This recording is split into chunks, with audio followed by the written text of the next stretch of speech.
Orang bilang buka restoran itu, bisnis restoran tuh ya berapa ya, hampir 100% tuh masalah rasa gitu ya.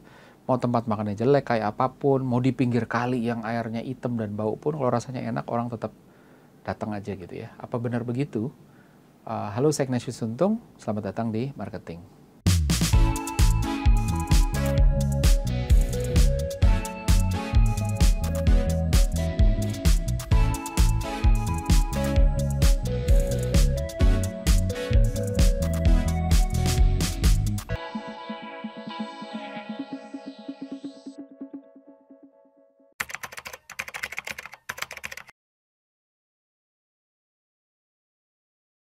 Oke, setelah bahas Store Environment Design di 2 episode berturut-turut, kali ini tambahan satu lagi. Tapi kali ini kita mau bahas di konteks industri yang selalu booming, yaitu restoran gitu ya. Walaupun sebenarnya ilmu dari 3 ini nggak spesifik untuk 3 ini aja, banyak yang juga bisa diaplikasikan ke industri-industri kategori lain gitu ya. Tapi berbeda dengan supermarket dan department store, di 2 episode terdahulu ya, kali ini kita bahas bukan cuma store setupnya, tapi juga gimana service desainnya, kurang lebih gitu ya. Nah, yang pertama adalah kalau kita ngomongin soal restoran ya, restoran itu kan suka naruh ngedisplay makanan di depan gitu ya. Bentuknya macam-macam. Kalau dulu tuh sebenarnya foto, terus sekarang mulai berkembang ada jasa bikin dummy bentuknya 3D, bentuk makanan di etalase depan toko gitu. Biasanya restoran Jepang tuh ada chicken curry rice misalnya, terus ada daminya gitu kan. Kalau dikasih makanan benernya basi dan lama-lama juga jadi tampangnya nggak bagus ya. Tapi kalau dummy itu kan terus-terusan bagus gitu. Nah ini sebenarnya bentuk aplikasi dari teori service marketing gitu ya. Kalau orang beli produk kan bisa dilihat dulu sebelum beli, dan itu penting banget untuk pengambilan keputusan pembelian apa enggak, karena dia bisa lihat oh nih ayamnya bagus apa enggak dan sebagainya. Kalau resto gitu ya, kebanyakan resto kecuali fast food ini kan masuk kategori service di mana walaupun yang dijual sesuatu yang ada wujudnya dan tangible, tapi nggak ready sebelum ada keputusan pembelian. Kita harus mutusin dulu beli, baru dibikin, dimasak, abis itu baru kelihatan wujudnya. Sehingga kita nggak bisa coba kayak apa sih yang misalnya mau beli soto Betawinya kayak apa sih, kan nggak ada gitu ya. Ya orang harus masak dulu gitu ya. Nah ini menyebabkan consumer perceive risk, risiko yang masih dianggap persepsi buat konsumen. Jangan-jangan nanti gini, jangan gitu. Nah, disitulah makanya dibuatin foto atau dummy 3D tadi. Ini komponen physical cues kalau kita ngomongin marketing 7P. Nah, ketika ada wujudnya, konsumen bisa memperkirakan ini enak apa enggak sih kira-kira, walaupun nggak selalu akurat ya, antara gambaran yang di depan sama visual ketika makanan jadi gitu ya. Tapi bahkan walaupun nggak akurat, orang tetap merasa mendingan ada gambaran sedikit dibanding nggak ada gambaran sama sekali. Nah, gambaran ini tuh manjur banget untuk nge-trigger memori tentang makanan ini gitu ya. Baik secara keseluruhan kalau pernah makan makanan itu atau perbagian. Misal ya, kalau udah pernah makan ramen enak dan visual yang dihadirkan di resto mirip dengan memori tentang ramen enak yang kita pernah makan, maka visual ramen yang dibikin 3D dummy itu juga men-trigger memori tadi gitu kan, sehingga otak merekonstruksi oh ini kayak gini nih dan sebagainya gitu. Tapi bahkan ketika kita nggak pernah makan sebuah makanan, anggap aja kita nggak pernah makan burger gitu ya, terus habis itu tapi kita pernah makan ayam goreng crispy gitu, maka tampilan crispy burger chicken burger dengan daging ayam crispy di tengahnya itu bisa jadi panduan awal untuk memperkirakan rasanya tuh kayak apa sih, dengan bandingin memori tentang rasa ayam goreng crispy yang sebelum yang kita pernah makan gitu loh. Jadi ini men-trigger itu tadi gitu. Nah, ketika memorinya muncul, maka menu yang ditawarkan bukan sekedar kata-kata gitu ya, kata-kata yang deskripsi, tapi jadi visual utuh di benak kita. Dan ini bisa macu reaksi biologis. Makanya kalau kita lihat foto es jeruk dengan embun dinginnya di gelasnya gitu ya, kita mendadak juga ngiler, air liurnya keluar lebih banyak. Begitu juga dengan potato chip yang crunchy gitu ya. Otak kita juga nge-trigger air liur, ngebayangin gimana crispy-nya. Jadi reaksinya pun sampai ke biologis. Dan ini semua ngebawa kita lebih dekat ke pembelian lagi. Karena otak udah merekonstruksi rasa dan sensasinya sebelum makanannya pun datang gitu. Jadi emang udah dibuat dulu di dalam kepala kita. Kurang lebih gitu. Bagaimana kita men-showcase makanan gitu ya. Jadi makanan adalah sesuatu yang punya daya persuasi tinggi. Dengan melihat aja kita bisa ngebangkitin keinginan. Kenapa? Karena makanan itu ada hubungan dengan sensori, ada indera perasa pengecap yang bikin kita bisa ngerasain, dan akhirnya ketika ada sensorinya itu tersimpan di memori lebih cepat, sehingga ketika kita ngelihat kita bisa secara reaksi biologis ya kayak tadi ya, yang gambaran es jeruk itu tadi. Nah, terus kedua adalah ada faktor lain yang juga mempengaruhi kekuatan persuasinya, yaitu availability dan reachability. Gitu. Jadi tempat makan yang menempatkan makanan yang dijual secara terjangkau tuh maksudnya dari tangan kita tuh gampang dapetin ya, itu akan jual lebih banyak. Contohnya apa? Contoh pertama warteg gitu. Jajaran makanan yang ada di depan tempat makan konsumen, kita makannya di sini. Kalau di warteg kan biasanya ada gorengan-gorengan di depan kita nih, gitu kan. Kita ngambilnya banyak gitu ya. Akhirnya kita ya udah ngambil aja gitu kan. Sama juga dengan angkringan khas Jawa Tengah gitu ya. Jualan nasi kucing dan berbagai macam makanan yang murah, tujuannya kasih kesempatan orang untuk bisa makan murah gitu ya. Tapi pada akhirnya karena ini dekat banget sama tangan gitu untuk ngambil, akhirnya kita ngambil. Akhirnya pengeluarannya nggak bisa dibilang sedikit juga. Ya murah mungkin masih gitu, tapi nggak ini juga. Begitu juga kalau kita datang ke restoran Jepang. Yang jualan sushi, biasanya ada sushi bar gitu, ada kursi yang duduk di bar gitu yang dimana ada ada rel yang membawa sushi-sushinya itu ya, kita tinggal ngambil. Nah ini juga sama gitu, ketika kita duduk di sana ada godaan sushi bertubi-tubi nyerang karena dia lewat terus, lama-lama kita pikir satu nggak apa-apa lah gitu, tapi ketika itu terjadi terus-menerus akhirnya kita nggak sadar udah habis setumpuk banyak gitu ya. Termasuk juga restoran Padang dan restoran Sunda, mereka yang makan di resto Padang dan Sunda dengan pilihan makanan disajiin di meja gitu ya, yang ya kita cuma bayar yang kita ambil tapi tetap ditaruh di depan meja kita, itu selalu berakhir dengan spending yang lebih gede dibanding kita pilih di depan. Oh saya cuma mau nasi sama rendang sama sayur nangka misalnya gitu ya. Jadi godaan dari availability dan reachability ini berpengaruh sekali untuk ya udah deh satu nggak apa-apa deh, akhirnya kita pun belanjanya lebih banyak gitu ya. Terus trik selanjutnya adalah harga per item atau per paket. Nah ini menarik, ini strategi yang juga menarik dan bisa diaplikasikan ke industri yang lain juga. Ada dua strategi untuk nawarin makanan yang dijual dengan tujuan jual lebih banyak. Satu dipaketin, yang kedua malah diketeng.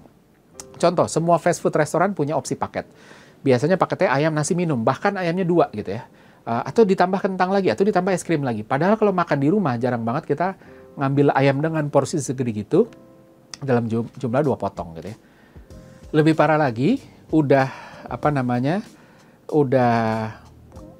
ambil 2 potong ayam, terus masih ditawarin lagi di upsize lagi, mau upsize nggak gitu ya. Dan padahal jelas-jelas kelihatan sebenarnya porsinya udah gede gitu ya. Tapi yang kita bisa lihat lebih besar ketika kita upsize itu cuma packagingnya gitu ya. Isinya kita nggak bisa hitung gitu. Ada illusion of visual yang bantu sehingga seakan-akan porsi upsize jauh lebih besar. Padahal lebih besar iya, tapi apakah jauh kayaknya enggak gitu ya. Nah strategi ini juga tujuannya untuk bikin konsumen order lebih dari yang mereka butuhkan gitu ya. Atau yang mereka rencanakan di awal. Beli lebih, penambahan biayanya nggak seberapa, kita mikirnya begitu gitu kan. Nah tapi sebaliknya, itu kan tadi yang dipaketin. Sebaliknya ada tempat makan yang justru diketeng produknya. Contohnya pertama adalah ada bakso Singapura gitu ya.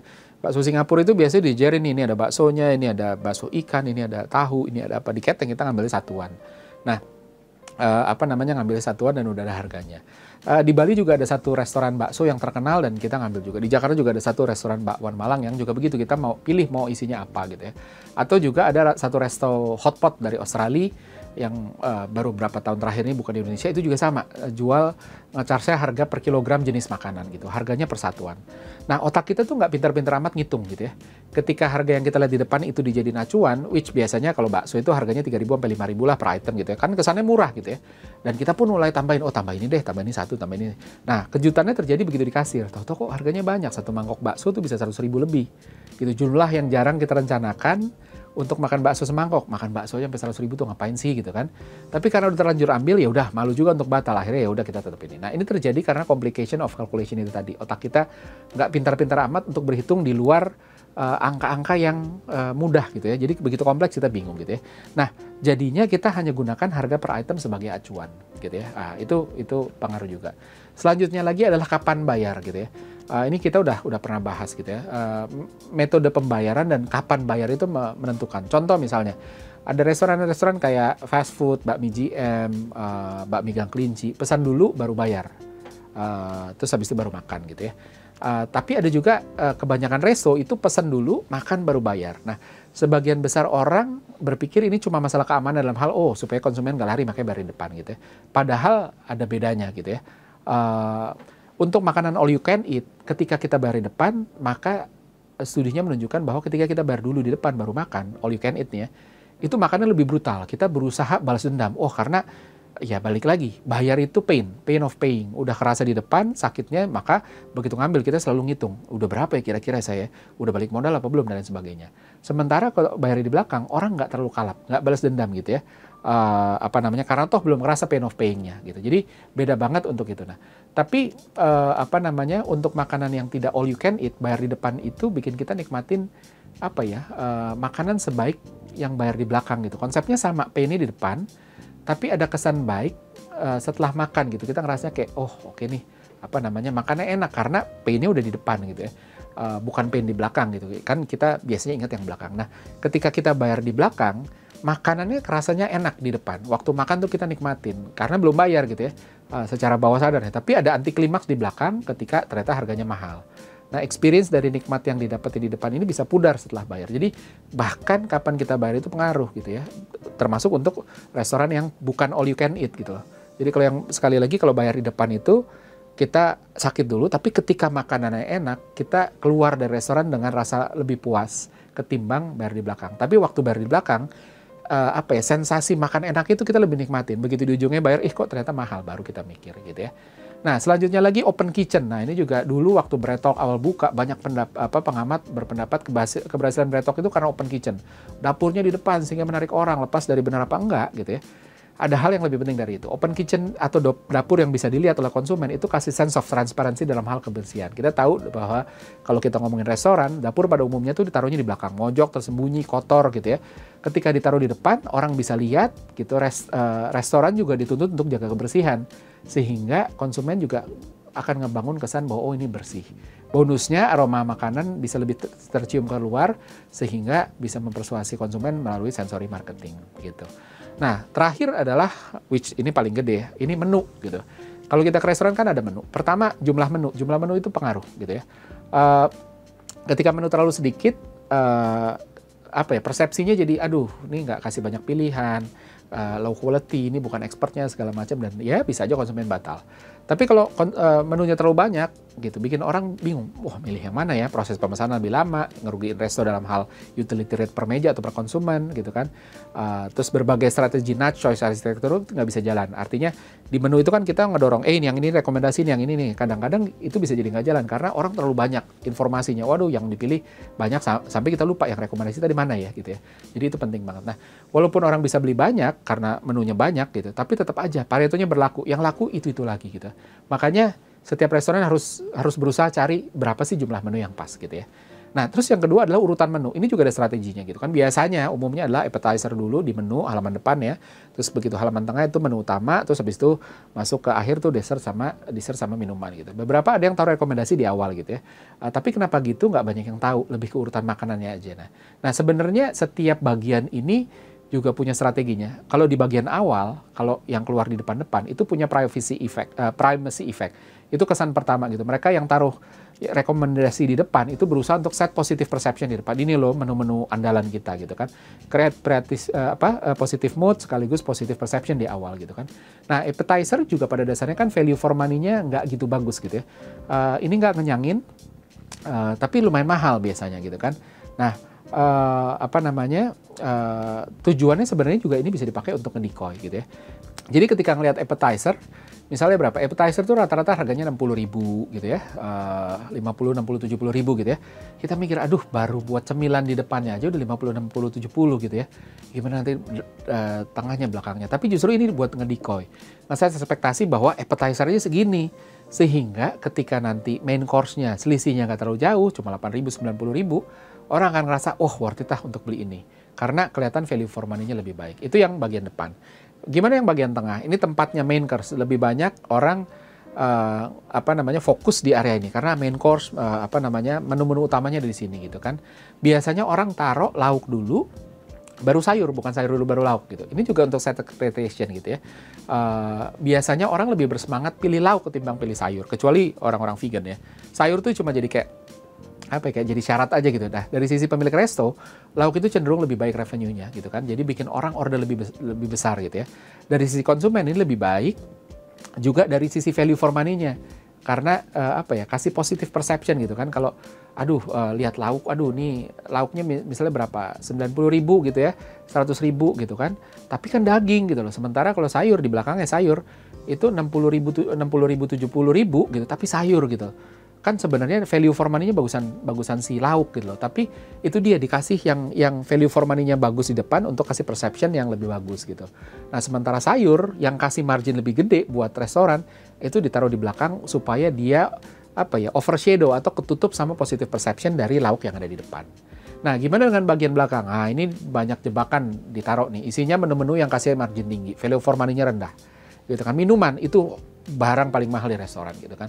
Tapi makanya mereka biasanya taruh foto banyak banget gitu ya.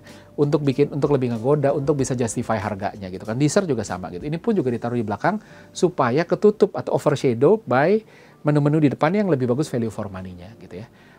Itu masalah urutan. Terus habis itu masih soal menu, harga juga sama. Studi membuktikan bahwa ketika kita naruh simbol Rp 90.000 rupiah, Rp 90.000 itu orang akan punya persepsi, waduh ini mahal. Ketimbang cuma ditulis 90 tanpa Rp, tanpa ada 000 di belakangnya. Orang tahu bahwa 90 itu nggak mungkin beli makanan di Indonesia 90 perak tuh nggak ada gitu ya. Orang tahu bahwa itu 90.000 gitu ya. Tapi ketika kita menghilangkan 003 dan Rp, orang jadi otak tidak secara bawah sadar tidak mengasosiasikan itu dengan harga yang sebegitu besar sehingga orang nggak akan bangun persepsi ini mahal gitu ya. Nah, terakhir adalah nudge. Nudge ini adalah teknik untuk ngedorong orang, kasih influence orang untuk memilih sesuatu yang ya kita mau dorong gitu ya. Bisa jadi karena memang unggulan, bisa jadi karena rasanya paling enak, bisa karena paling dipilih orang, atau bisa juga sebenarnya karena kasih margin lebih gitu ya. Teknik yang bisa dipakai apa? Ada 3. Yang pertama foto, dikasih foto yang lebih menarik, sementara yang lain cuma teks. Yang kedua adalah rekomendasi, dikasih simbol jempol atau topi chef sebagai simbol ini rekomendasi nih gitu kan. Yang ketiga, ini cara yang paling pintar sebenarnya. Kalau menu itu kan dari kertasnya dibedain. Yang menu-menu rekomendasi gitu ya, yang fotonya gede segala macam itu ditaruh kertasnya lebih tebal sehingga ketika kita buka buku menu jatuhnya selalu ke yang lebih tebal dulu gitu. Jadi itu juga cara yang pintar untuk ngedorong orang untuk memilih ini. Gitu. Jadi banyak yang bisa dilakukan di restoran dan seperti biasa ada kuis, pertanyaannya sebagai berikut.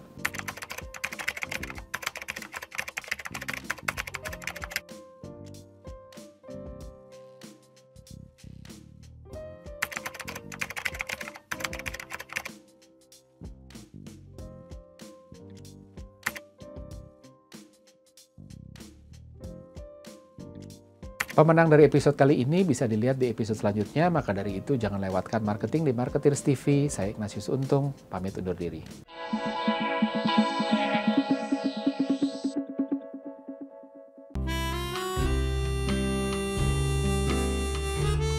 Gimana? Seru-seru kan videonya? Kalau suka, jangan lupa komen dan like ya. Masih banyak juga nih video-video yang keren-keren lainnya, gitu kan? Dan jangan lupa subscribe juga Marketers TV di sini nih.